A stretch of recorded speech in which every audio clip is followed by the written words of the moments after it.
of keeping in the EEC.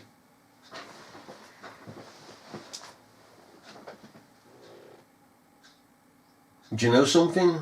Harold Wilson's government of 75 and the open vote that he gave to his party, so he said, was all a fudge. Oh, a great theatre was put on. Oh, thousands and thousands, if not millions, were spent on advertising to keep us in.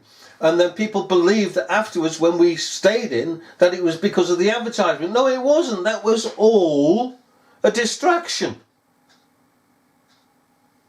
Total distraction. It was a given, just as it was in 1970, a given that the government had signed us up and was going to keep us in.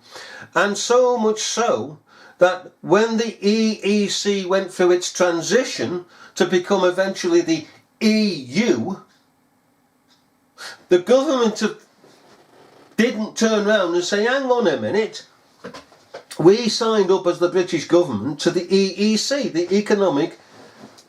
European Economic Community.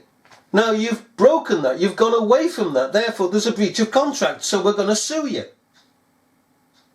They didn't, you see, because they wanted in. And of course, when it comes to March of 2020, that baby that the British government held to, they just went berserk when they had to get out. They didn't expect the British people to vote to get out of this new setup, the EU, European Union. If the people of Britain had been wise, they would have seen that moving away from the EEC was a breach of contract and that the British government should have sued the EEC. But they didn't. So eventually, of course, the EU is accepted legally by acceptance. A contract of acceptance. There's nothing written by the people, nothing voted for by the people. The people should have been given the vote. At each time that the EEC changed. And the craftiness of the British government was this. It kept quoting the EEC foundational principles in order to cover the fact that what was really in being was not the EEC, but something else. A monster of untold wickedness. They were crafty buggers, you see. It's like this. Picture it this way. You've got a business and it's bakery. Alright, you're baking your bread. A couple of years or so. People come to you, oh hello Mr. Baker. Hey, oh I'll have a nice loaf, I'll have a nice cob, I'll have some rolls. There you go. And then, you know, let's say Parks Bakers. Then one day you turn up and Parks Bakers is gone. The signage is gone. The shop's still there. Okay? And then a sign comes up, a new sign. Parks Shoemakers. But you go in. You say, oh, you don't do any bread anymore? No. Well, we do. Yes, we do. Yes, we do. Yes, we do. No, it says shoemakers, you know, cobblers outside. Yeah, well, we do cobblers, but principally we still do bread. Here's a loaf. Oh, thank you very... Hang on a minute. That's from a local supermarket. You see what I mean? You can have the foundation of what you start off with and then change it to something else, but still keep with the foundation of it. I mean, the man himself, the baker, may be baking bread, a few loaves, but he's now a cobbler. You can look at it that way. He's still baking a few loaves, so therefore he's still a baker, but he's a cobbler. So what are you, a cobbler or a baker? You've got to be one or the other. Well, I'm passing myself off as a baker, but hang on, there's a sign outside saying you're a cobbler. So when you come to the EEC, when we come to the EEC, we have one set of material being sold to us, and then after time, another set of material sold to us under the basis of baker. or the EEC. Okay? Now what we have today, of course, is because of the coming of our beating the posh knobs in Parliament over this issue of the EU, they have retaliated in bringing now what they call a pandemic. Okay? A plague, shutting down businesses, etc., etc. We know how it goes. Now the thing about this is disturbing, is history.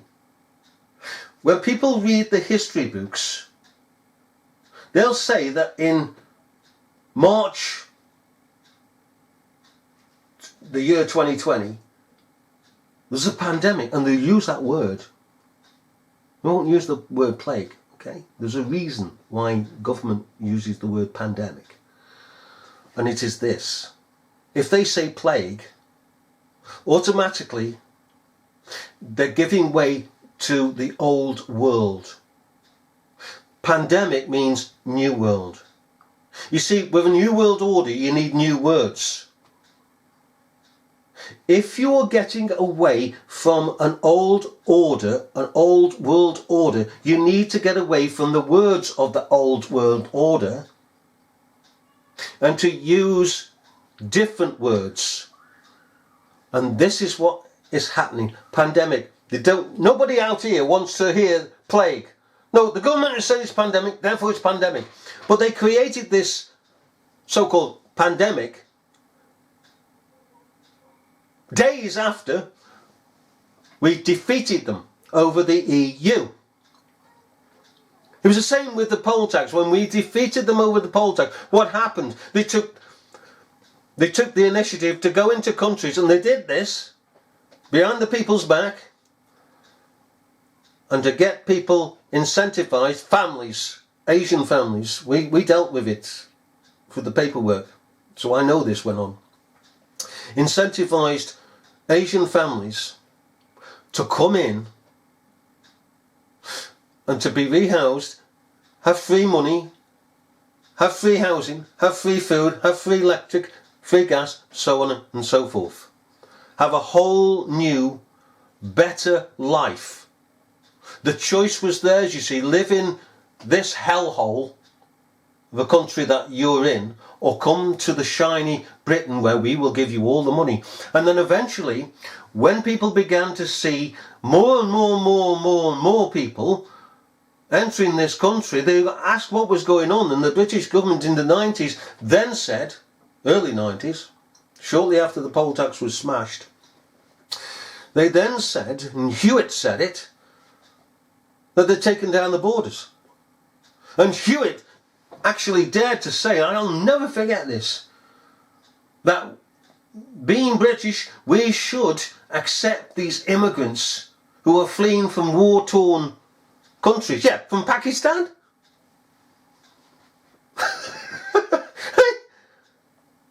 War-torn countries. Poland, a war-torn country. And so on and so on and so forth. China, of course, was a war-torn country. And then Hewitt, a few days later, found there was an asylum place going to be opened up, complex, in her street, and she went down and complained to the council. You're not opening that up, are you? You're not establishing a refugee home down here, are you? Because it's going to affect the price of our houses.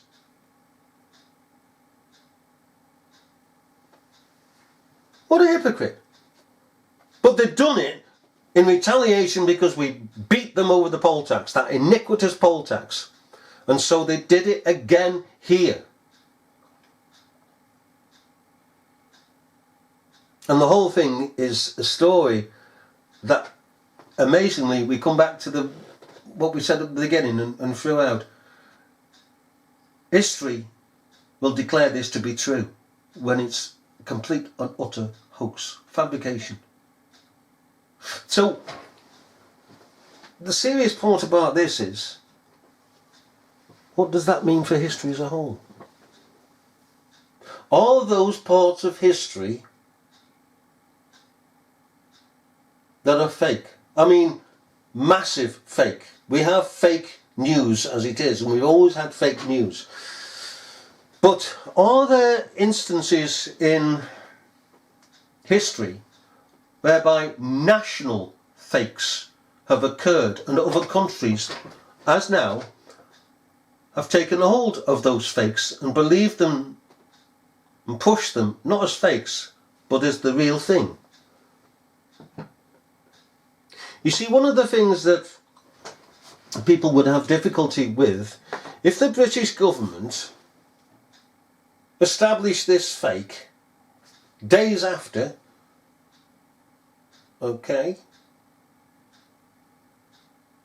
why have other countries followed?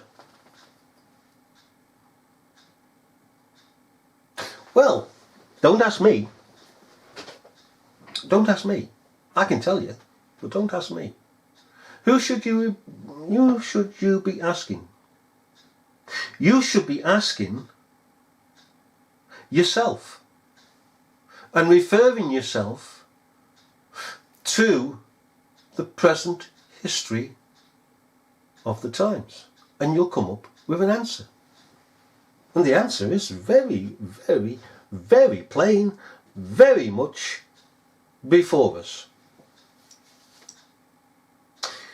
When the British government was defeated over the EU, follow me here, they retaliated. They went wild and closed down the country. Okay? They no doubt said to the French, hey up, you can get these yellow vests off the street. You've had them for months, protesting. It's an embarrassment to yourselves. You can get them off the street just by following us. Say there's a pandemic. That's it. China?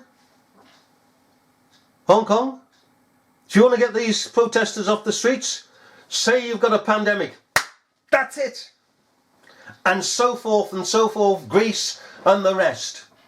Going round the world, getting people off the streets, protesting, shutting it all down.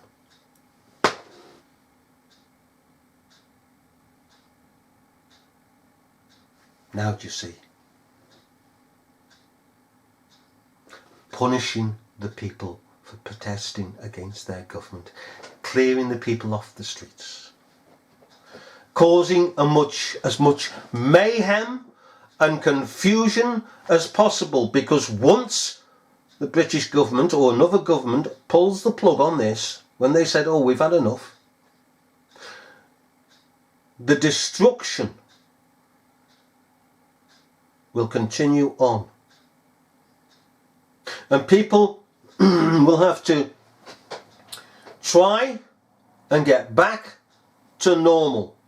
That means no protesting on the streets. They will be engaged in trying to sort their own selves out.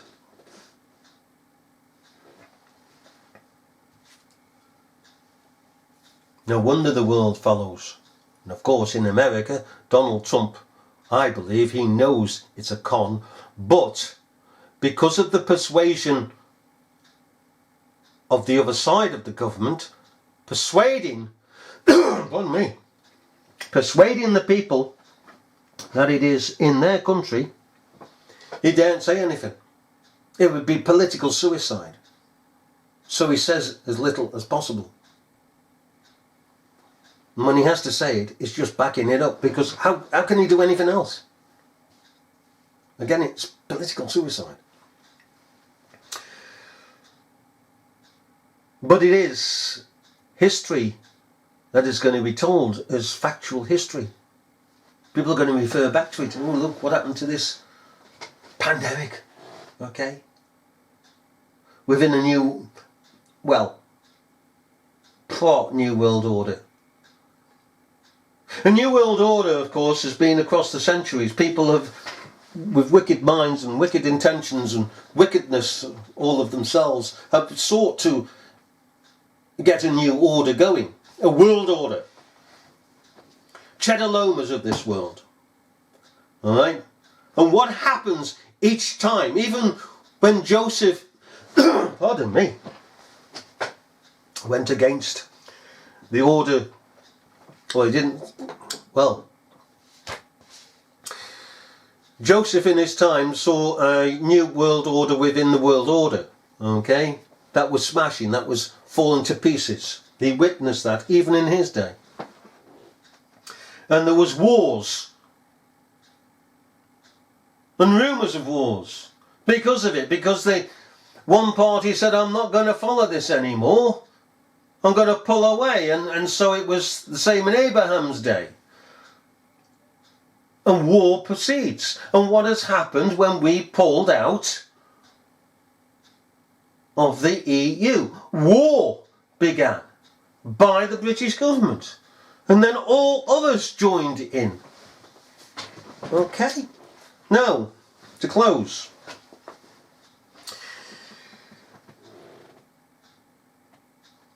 Do you think for one moment that our defeating the British government over the EU will change anything? No.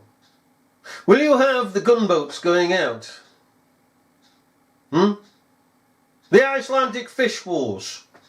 Gunboats protecting our trawlers. The quotas, will they go that the EC and the EU imposed? Well, yeah, both imposed upon the fisheries. Trawlermen. No. It'll stay in place. So we have a surface exit. But nothing will return as it was before. And maybe just say this in practical terms as well in closing. The scripture teaches us, and it is illustrated secondly in the world, that nature abhors a break, a sudden break. This is why wars immediately occur where there's a sudden break from something. Think about it this way. The marriage of nations. If there's a sudden break, a nation departs, war begins. Because of a sudden break. Civil War, American Civil War, 1861 to 1865. Sudden break, you see. The 11 southern states, the Confederates, departed from the Yankees. Okay? There was 13 states. 11 departed. Said, we're not having this anymore. This rule from the northern government. Okay? There's all sorts of debates and issues about the slavery. The North declared that it didn't want slavery, and yet it would have slavery. It approved of slavery. It was doublespeak, as normal from the government. The South wanted the slavery to continue. I mean, it was wrong, what they were doing. Completely iniquitous. But that's not the issue. The issue was that the sudden break caused war. The offended party took it out upon the other side, and it's the same in marriage. Not just the marriage of nations, but the marriage individually. If a marriage is to come apart, it has to be gradual, not sudden. Sudden shocks cause war. We're not taught this in school. We're not taught this in churches. We're not taught this in any sphere. It needs to be taught. We Christians should teach this and other practical things that involve life. You shouldn't make a sudden break. It should be mutually worked out. Gradual, gradual, gradual, gradual. Do you know something? France and the rest have been gradually walking away from the EU.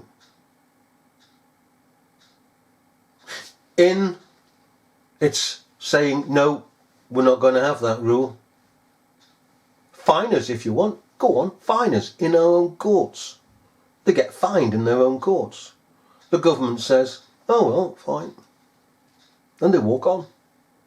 They can't impose the fine. They can't imprison the government. The government knows it can't be imprisoned. So they just ignore the fine. Different with the British government. I mean, they're like children. You know, everybody might fine us. You know, and when we break from this, they retaliate like children having a paddy.